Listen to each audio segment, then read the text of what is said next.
kumbe nyumba huku na mpangaji handsome na uniambii. Usimdai kodi bana baba. Mimi sijapenda lakini sasa ungeniambia. Unalivyo handsome jamani, ana ngozi nzuri. Hebu niangalie.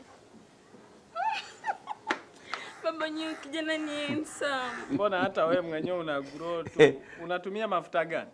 Mafuta. Hata hivyo baba ametoka kuninunulia. Natumia hapa Vaseline Dry Skin Repair. Haya yananipa unyevunyevu na pia nakuwa na grow. Usimwona? Afu mafuta ni mazuri mno ujue baba.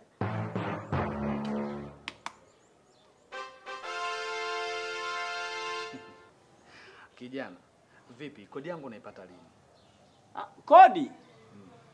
Kodi nitakupa, naomba univumilie ndani ya miaka 3. Usiwe na shida. Kwa sababu binti yangu amekuelewa, basi nitavumilia kwa hiyo miaka 3. Nitakuja 2028 na utanipatia kodi. Cha msingi kuwa mwaminifu. Sawa kijana? Siku mwema. Tuondoke binti yangu. Nataka nibaki na wewe. No. Usiniuzi. Tuondoke. Tuondoke.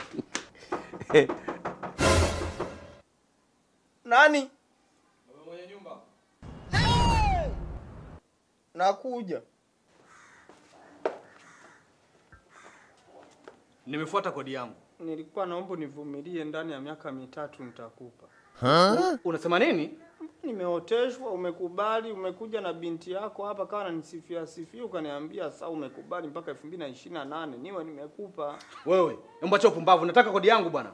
Wewe unaitaka leo?